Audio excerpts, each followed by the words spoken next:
So, hello everybody. Hello, good afternoon. My name is Andre Klein and I'm here with Eti Shani. And this is part of our new attempt to revive our Bible stories as blueprints of the soul series, which some of you may already be familiar with from our little podcast, which we had a lot of fun with, right, Eti? Yes, we did. Yeah, we did. We did a few episodes in the past. I don't know, how many episodes did we do? 7? I 6? think something like this, almost 10. Yeah, almost 10, something like this. But we both felt that perhaps by using the Facebook Live video format, we can do something which is a little bit more interesting, because we can show you some of the Hebrew text that we're talking about, plus you have the opportunity to ask questions or to respond to what is going on here, so that it's not just a conversation between the two of us, but between all of us. Yes. So we thought a lot about which topic to choose, because in some ways this is a trial run for this new format that we're trying out. So we still had some technical difficulties in the back end. So please have mercy on us if something isn't working right. If you don't hear us well or something, just leave us a quick comment.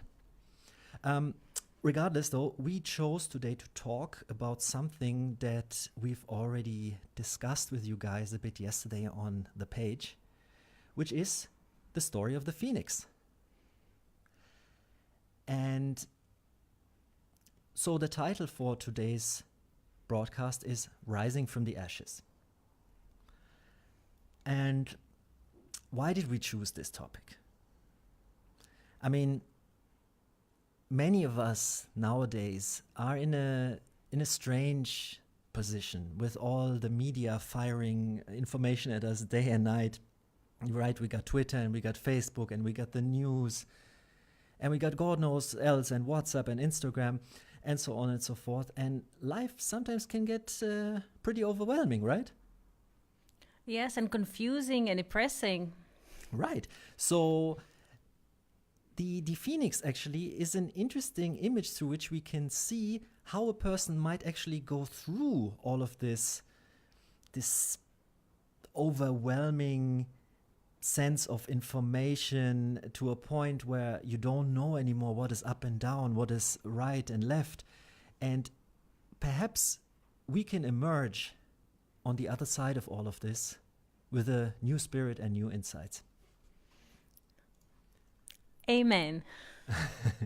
So the phoenix in mythology is usually associated with the Egyptians, actually. One of the oldest sources that I found was Herodotus, the Greek historian.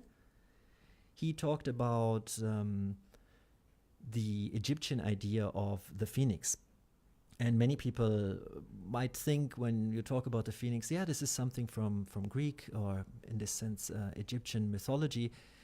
But did you know that there's actually an interesting source from the biblical sources about the nature of the phoenix? There is. Yes, many people don't know that. So, and today we wanted to go into this just a little bit with you. How shall we start, Eti? How shall we start? We start with Adam and Eve and the story of the Garden of Eden. When Adam and Eve, in a way, were forbidden to eat from the tree of knowledge alone. There were 2 trees in the Garden of Eden. The first, the tree of life, and the second, the tree of knowledge, bad and good.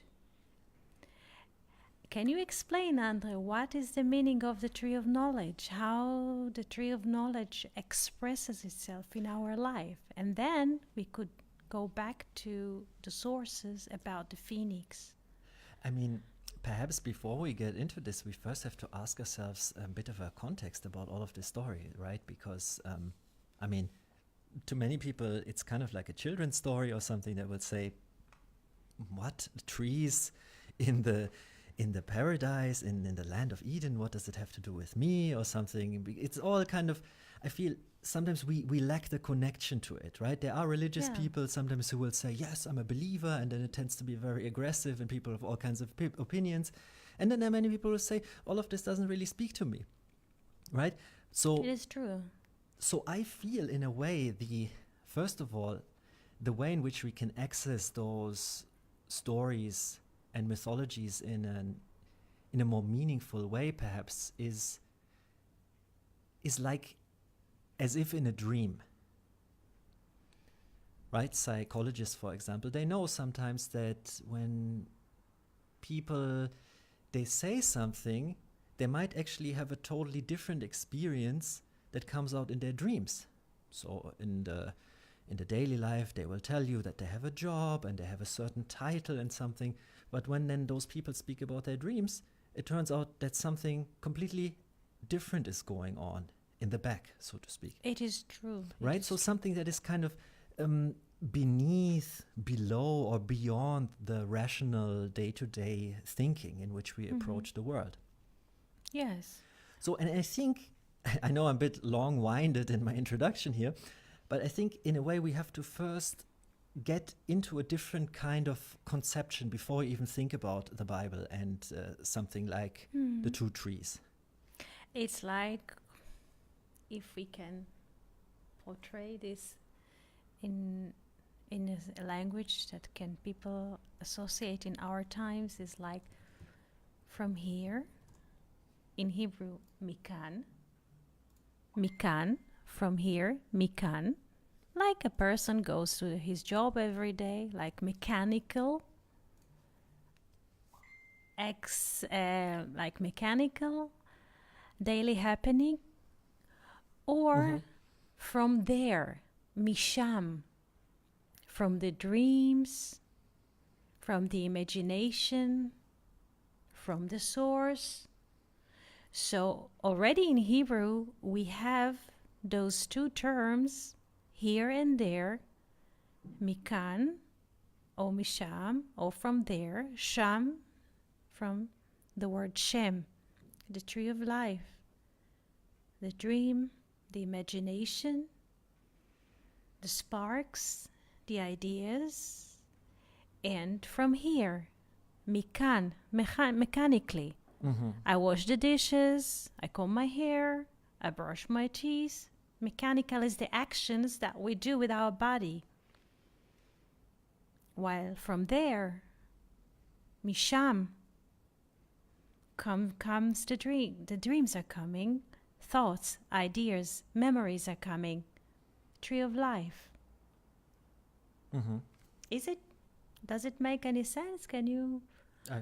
I think I can relate to this. I think it's a nice way to put it. And I actually brought some of the sources up here.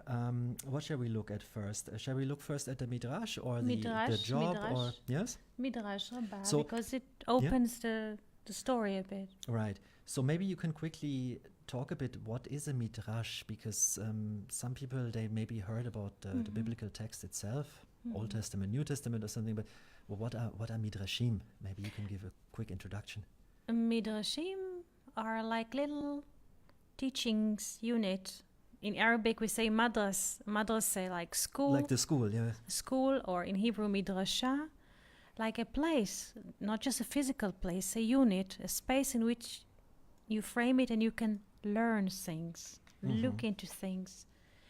And there is a serial of books called Midrash Rabbah, like the many teachings, and those are commentaries, little snippets about the 5 books of Moses.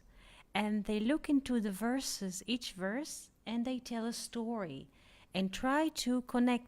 It's like an ancient internet with hyperlinks and links.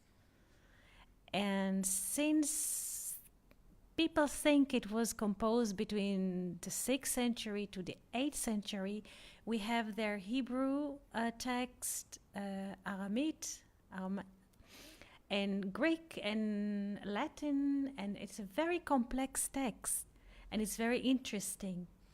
Right. In a way, though, perhaps in a more modern sense, we could say it's kind of like a commentary literature, a kind of like extension of the Bible stories and reflections that are built around the core stories. Yes, like Would you say people that's correct? yes, people discussing the biblical stories from different angles from their lives, and they try to illuminate the story from different angles, and then what we get is more depth. It's not just if people have, let's say, they imagine or they catch it in a certain way while they hear this conversation of the Midrash, the teaching, they get different angles, and it makes the story much deeper, and it challenges us to think in a different way, very colorful way. So it's not like that the Midrashim are like discussions about whether one of these stories is true or not, like rational arguments or disputes. No, it's like conversation, multi-conversation, conference among directors. How each one of the speakers see the scene or the story and put the figures in his head, and he speaks about it. So each one speaks from a different perspective of a movie or a camera or few cameras. And this multi-layered conversation is really challenging, even just to follow. Not just to understand, but a person has to be really soaked in those waters and those sources to understand the subtext. All right, so as you see, I put up here the part of this Midrash that we wanted to talk about. This is from Midrash Rabbah, as you mentioned, from the English translation. This is chapter 19, section 4 to 5. Yes. You can actually find the whole book on archive.org. If you're interested, we're going to post a link later so you can check out those sources for yourself. So perhaps I'm just going to read the English translation first, and then we can go into the Hebrew. What do you say? Yes, well, Yeah? this is the first draft, and then we can Right. go deeper. So it's kind of like part of a bigger chapter. So, but it doesn't really matter at this point. We're going to get into this quite quickly. Also is an extension. She gave the cattle, beasts, and birds to eat of it. All obeyed her and ate thereof, except a certain bird named Chol, Phoenix, as it is written, Then I said, I shall die with my nest, and I shall multiply my days as the Chol, Phoenix. And there's a reference here to the book of Job, which we're going to talk about. The school of Rabbi Yanai and Rabbi Judah ben Rabbi Shimon differ. The school of Rabbi Yanai maintained it lives 1,000 years, at the end of which a fire issues from its nest and burns it up. Yet as much as an egg is left, and it grows new limbs and lives again. Rabbi Yudan ben Rabbi Shimon said it lives 1,000 years, at the end of which its body is consumed and its wings drop off. Yet as much as an egg is left, whereupon it grows new limbs and lives again. Right, so maybe we can start to make sense of this bit by bit. If we look at the first sentence, she gave the cattle, beasts, and birds to eat of it. What are they talking about here, Eti? It speaks about one verse of Genesis when Adam and Eve ate from the tree of knowledge, and the verse says, and she gave to her husband as well, and he ate with her. And this is what they say also, meaning once, maybe I can just look at this verse in Hebrew. Once she gave Adam to eat, with him, all the potential of eating streams to the whole creation, to the whole universe. So what Midrash Rabbah wants to say is not just because Adam is the completion of everything. And once Adam was eating from the tree of knowledge, all the animals, all the cattle, the beasts, the birds ate with him and were influenced by this eating. And since Adam and Eve were warned not to eat from the tree of knowledge alone, without the tree of life, without connecting it to the source,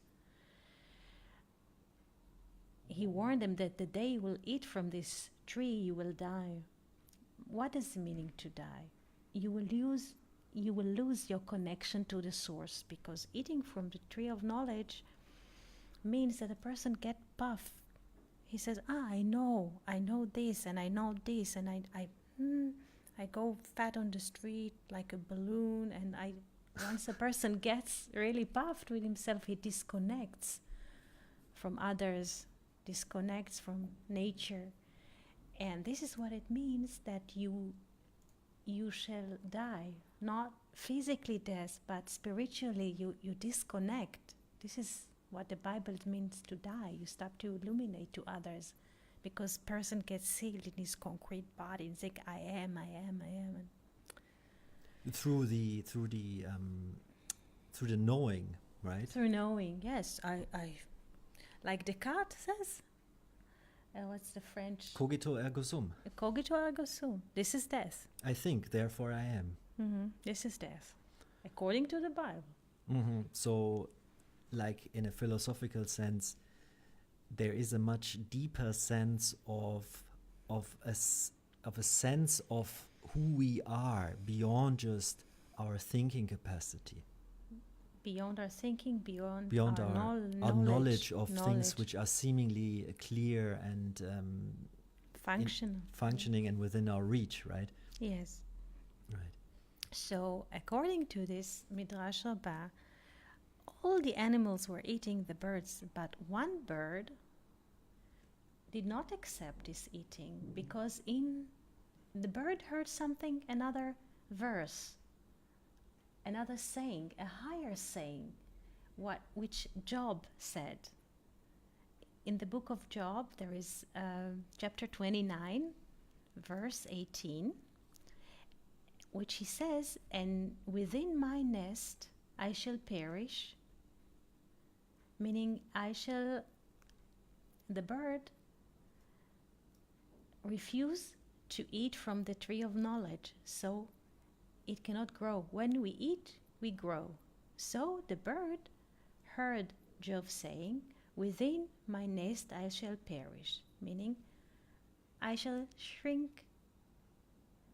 And the bird understood from this verse it should not eat from the tree of knowledge. It shrinked itself and it skipped the eating from the tree of knowledge. And the other part of the verse is, and like the sand I shall have multiple days. וכחול הרבה ימים. Hol in Hebrew is sand. Sand has many, many grains, infinite grains. So this bird understood Job saying, it says, if I skip this eating from the tree of knowledge, if I would not be that puffed, I will not die, I will not disconnect, and I shall have in return many, many more days and many, many more years. And the Midrash says that this bird could live for 1,000 years. This is amazing, because 1,000 in Hebrew, this is the key, the core text to understand, because in Hebrew we say 1,000. Also, it includes the word sand in English. This is very remarkable. I saw this yesterday, and 1,000 inclusive the word sand in it. Could you explain why does the word 1,000? When you spell it, how do you spell 1,000? TH? Yes. OU SAND. So thousand, you mean? Okay, so yes, even in yes, English it's, there's... it's okay, even yes. in English we have a reference. It's Right, very right. very interesting. It was smashing to me last night when I Okay, saw it. okay. So in Hebrew, this is the key component to understand this Midrash, this teaching, because 1,000 or 1,000, we say in Hebrew, Elef. Elef. Aleph, Lamed, face of it. 1,000. But also, Aleph, Lamed, face of it is Aleph, the letter Aleph, which has the value of 1. So, in a way, the bird that did not eat from the tree of knowledge remained with the 1. And the 1 can live 1,000 years. And in a way, it just answers your question from the beginning of the conversation. How can we survive those chaotic situations in our life if we don't take too much from the tree of knowledge? What you're saying is we don't take too much, so there isn't really an option not to take from the tree of knowledge, so to speak. I mean, we have to operate in this world, we have to take care of our bodies, we have to eat on time, all of these things. So Yes. there is a certain enforcement, so to speak, of these kind of things. Yes, but the thing is that the story of the garden is very important. To what extent? God says, do not eat from the tree of knowledge alone, by itself. You can eat it with the rest, meaning with the tree of life together. So if you accumulate some kind of information, we have to connect it to the source, not by itself, not to cut it. If we find something, and not to cut it from the context, because if we only pick the fruit, like the oranges, without the tree who brings the orange, so we see only shattered pictures. And today it's very easy to see only shattered pictures. Right, I mean, we just look at the news and there's just like horrors everywhere and confusion and lies. Nobody seems to care, even if anything is correct or not. People, I think, just checks. Yeah, nobody a few days ago I read that Trump had some record of lies per day, like more than fact checkers calculated this, right? I don't know, more than 200 inaccuracies and plain lies in one day. So wherever we go, there's a lot of confusion and chaos these days. Yes. So,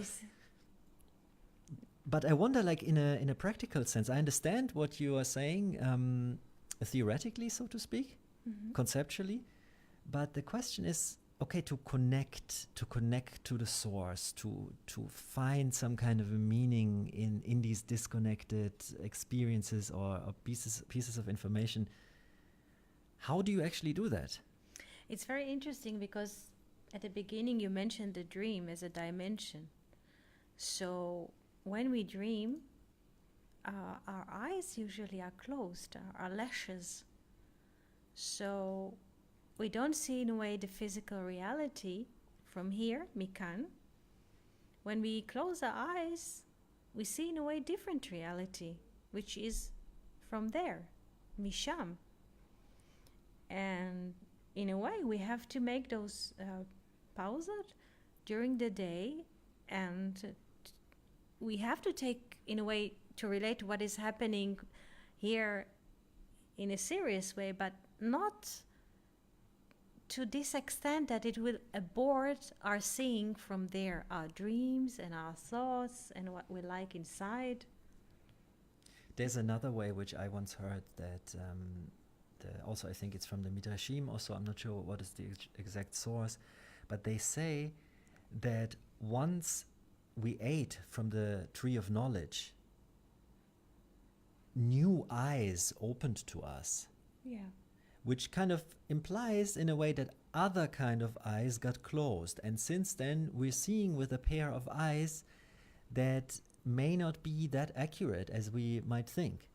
Yes, it's interesting because let's say we have several senses, and the visual side is the most higher in our body. If you look and like we can smell, we can eat or taste things, this taste. Right, and we quite can literally, it's touch. the highest, Quite highest up. Yes. literally is the highest senses that there is. So once Adam and Eve ate from the tree of knowledge and their eyes opened, their eyes opened to this world, to the product, to the narrowness, and their spiritual sense in a way was dimming down.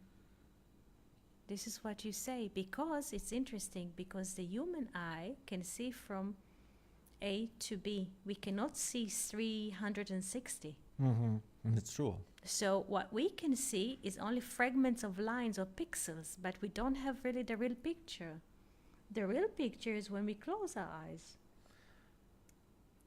Right. So in a sense, it's like nowadays in our world, the only thing that counts is metrics, data, analytics, statistics. This is a full expression of the tree of knowledge. Right. So if now you try to talk to people about dreams, or sometimes it's even that ideas are just something which is so far away from people. It's not really clear what is the meaning of these kind of dreams, of these images, of these mythologies, like something like the phoenix, right? Yes. Is it just some fairy tale that people in the past had because they were stupid? I mean, there's this kind of saying. Sometimes we think, all the people before us, they were all uneducated and they didn't have science and computers, so they entertained themselves with stupid little stories. I mean, it sounds cynical, Right, but the old TV. Right. But there is such an understanding in the world nowadays that, in a way, there isn't anything else. Even there is only this world which we can grasp with our hands and which we can see and what we can hear, and anything else is just non-existent. Even the suggestion that there may be something else is sometimes comes to people like an attack. Yes, because it is so flooded with information. There's no space. There's no emptiness. The key component to see things from there is to have a bit of space.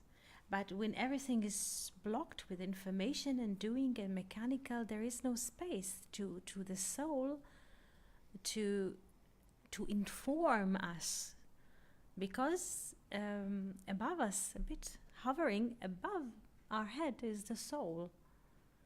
And once everything, all the doors, all the openings are closed with data, information, with doing from errands, the soul looks and says, what is this person? All his doors and the windows are closed, so where shall I knock? Where shall I open? Nobody will open for me. Everything is, he's so busy, doesn't have a space for the others. So the soul just lifts itself up and just does not communicate. And a person goes, and I don't want to say that deteriorate, but bad things are happening if we don't listen to the voice of the soul.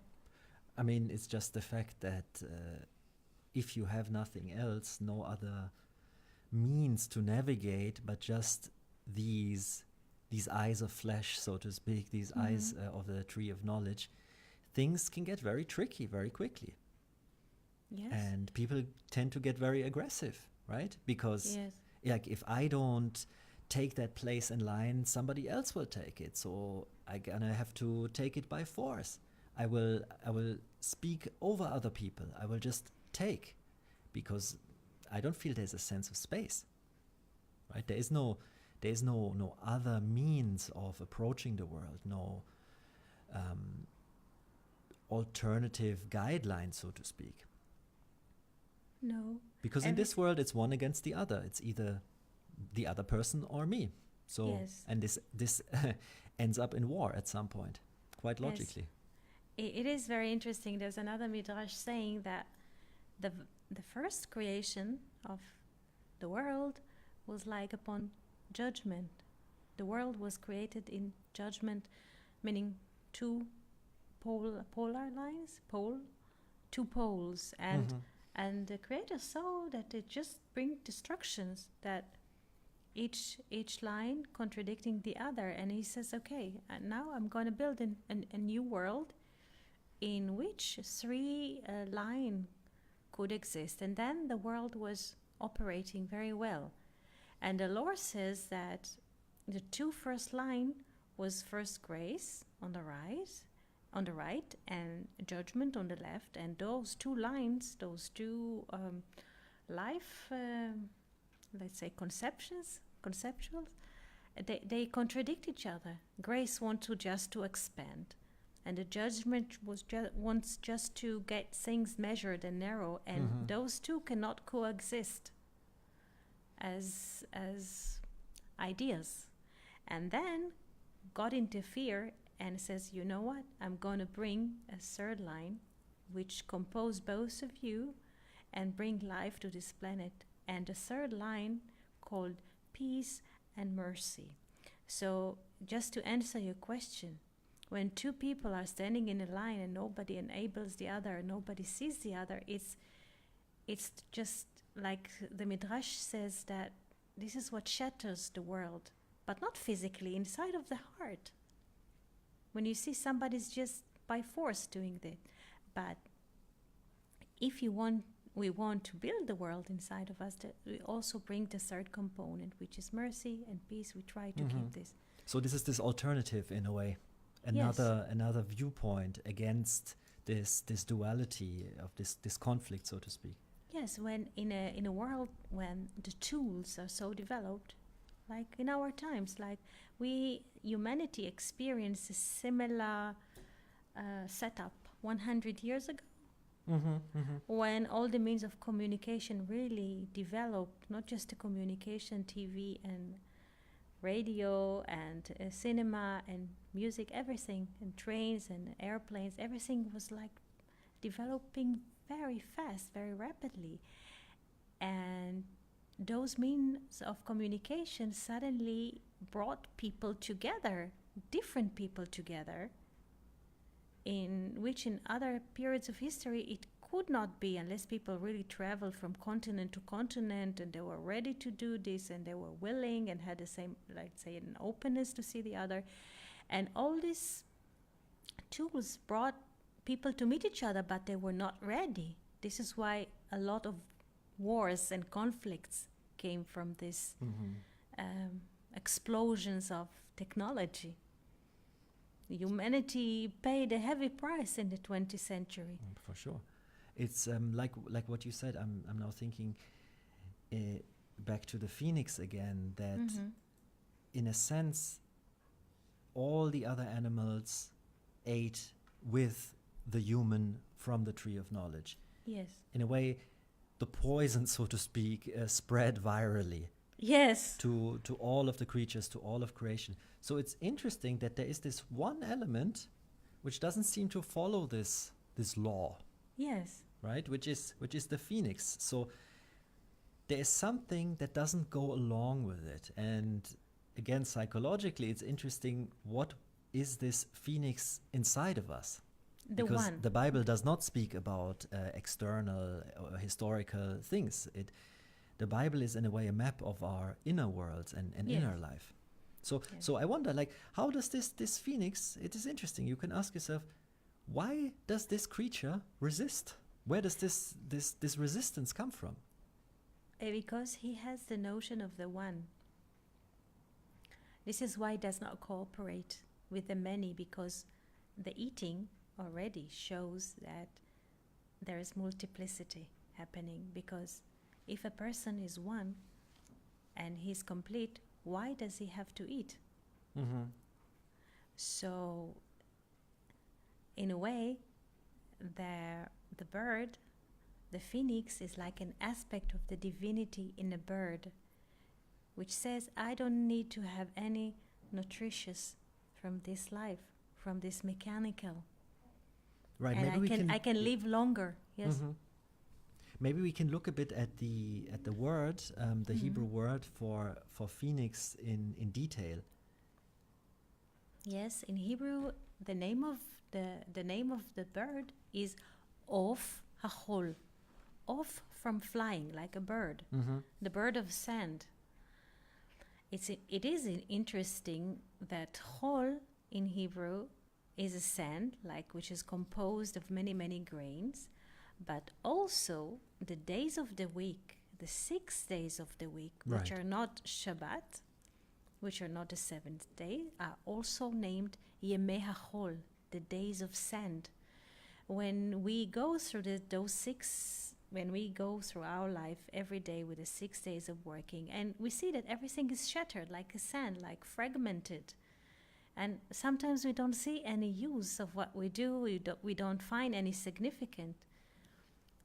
But when we, at the end of the 6th day, we see the Shabbat, the resting, and we don't do any mechanical, we don't go to work, and we don't do the same things like we do any other day, we can observe and see that the sun is rising without me doing anything. So something is existing behind my Excuse me, but then shouldn't this bird be called of HaShabbat or something? Like, why is it called Chol? If, like, I know, for example, in Hebrew, the Shabbat is also called Kodesh, right? Holy.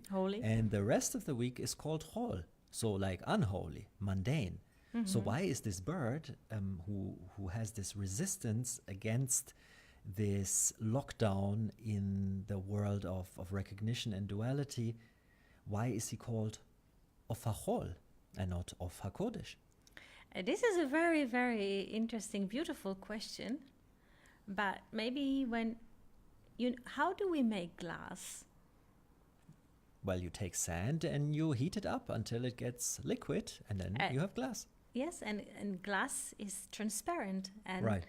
And you can see through a glass. It's very, very pure. You can see. So in a way, through the scatteredness, this bird can see very transparent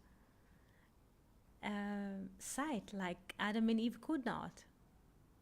It's opposite. It's because this is a very tricky thing, because to see those midrashim, you have to look into every word by itself, because we saw that, first of all, the definition of a whole, the phoenix, that it lives 1,000 years, and then we saw that 1,000 is also composed of sand, and 1,000 is also Aleph, 1,000 and Aleph, which is one. But now is another aspect of a sand. What is a sand? And when we warm the sand enough, we get glass, we get very, very clear sight of things, like very pure. Because we have, like, we can create vessels from clay. It's like from the earth. They're not transparent, right? They're not transparent, no. You can't have a window made out of clay. No, and which we can store inside wine.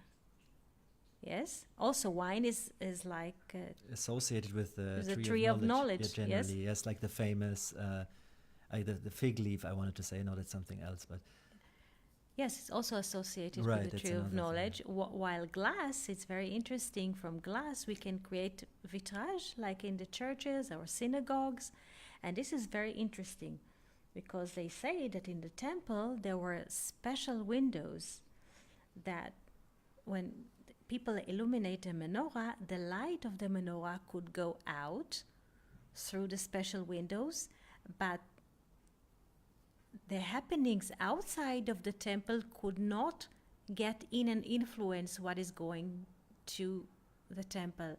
Does it make it? That reminds me of these office buildings, that have these one-way windows that they can look out, but you can't look in. Yes. This is interesting because the bird could see beyond.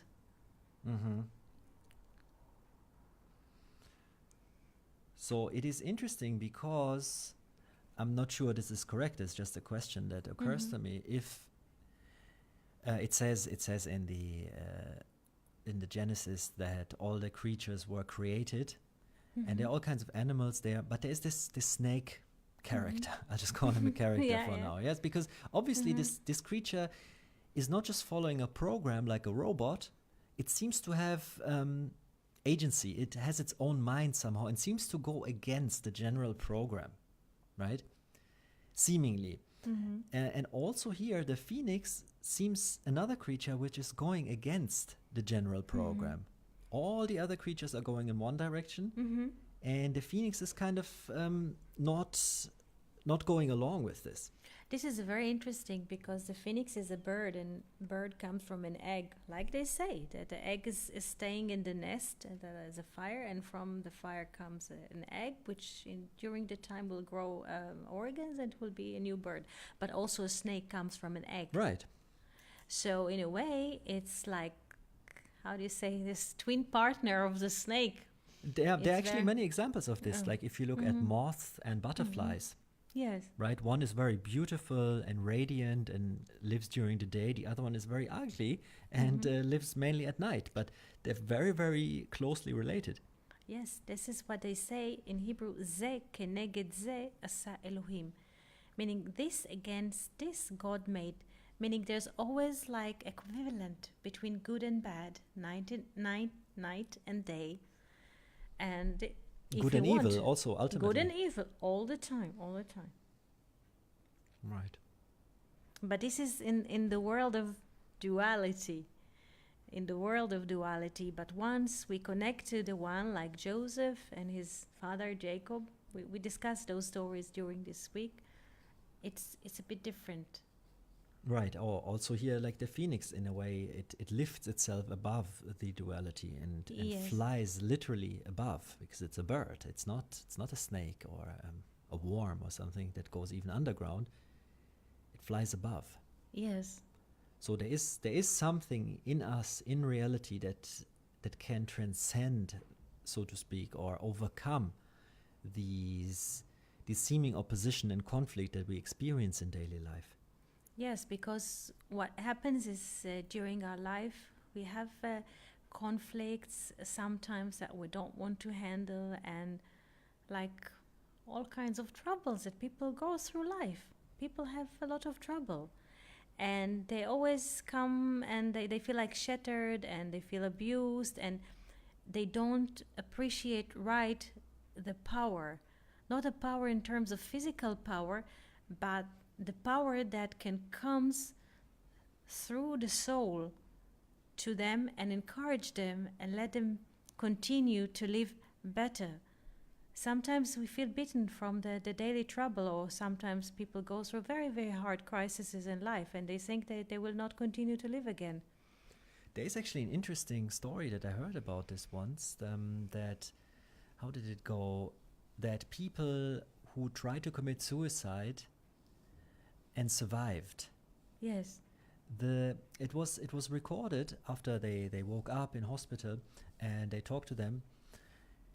Many people reported the same thing, that the moment they jumped from a bridge, for example, in that moment they realized that actually everything in their life could have been fixed, except the fact that they just jumped. Yes. So there maybe you see this, that at some ultimate breakdown point, some ultimate psychological meltdown, this sense of the phoenix shows itself. Meaning there's nothing, no conflict which is that impossible that a person should give up. This is true. And sometimes we don't see that, right?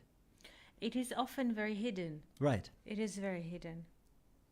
So it takes a great crisis for this to come through. And something that we haven't really discussed yet is that this whole story with the phoenix is embedded in the story of Job.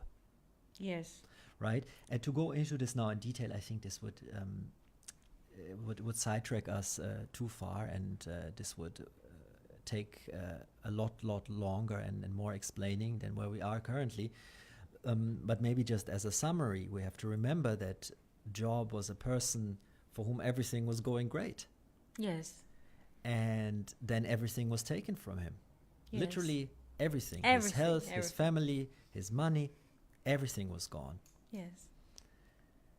It's interesting that the phoenix appears here at this point, because that's, as we know, eventually what happened to Job as well. He came through all of this. He did not perish in this great chaos, as it says, I think a storm or something. Yes. He finds the way back. Like there is some ultimate turning point where things reverse. It is very interesting because all the things which are taken from him, his family, his wealth, his connections, everything, I think this conversation that Job has with his friends wants to show us something, meaning our friends, our family, all the cycles that usually people circles themselves with is not themselves. And right, there are all kinds of interests also, right? Yes, the interest. It's it's a time. They occupy the time, but once they start to with the interference of the devil, because we have to be accurate. And how does it start? There is a conversation. The devil comes to God and says, God says, "Did you notice my humble slave Job?" Of course.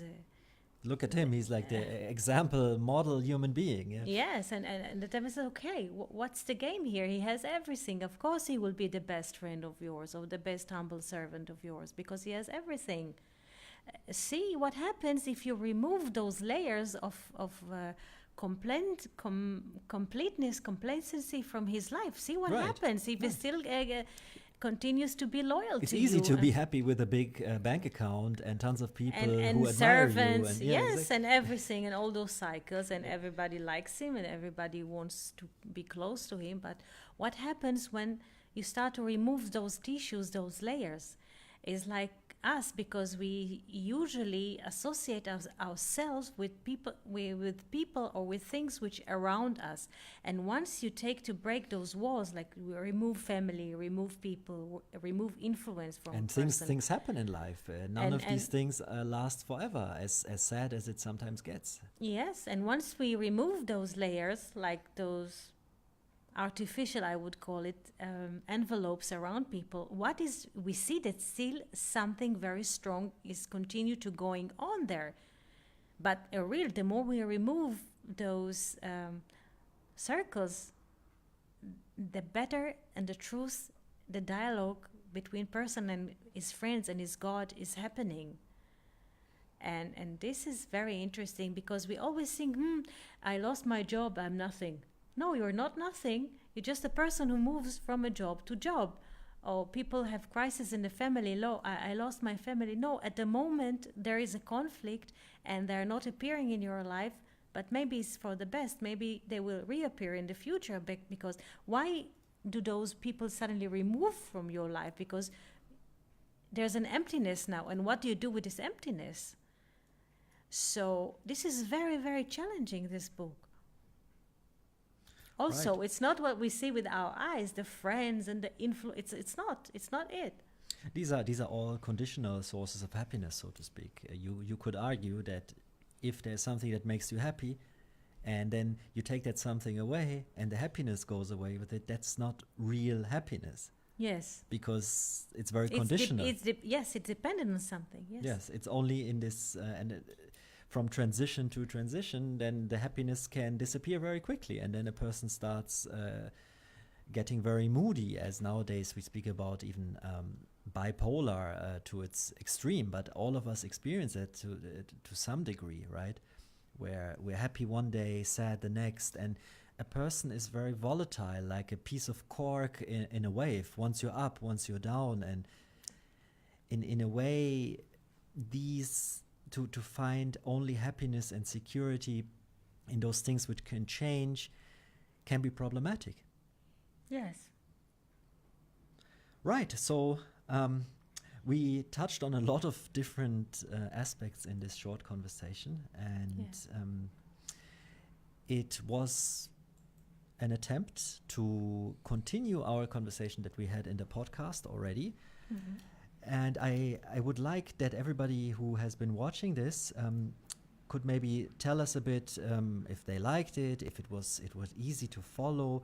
Maybe there are questions that you have, and even if you didn't watch it live, you can always leave your comments here on the video or wherever you are seeing or listening to this, and we'll try to get back to you and clarify your questions.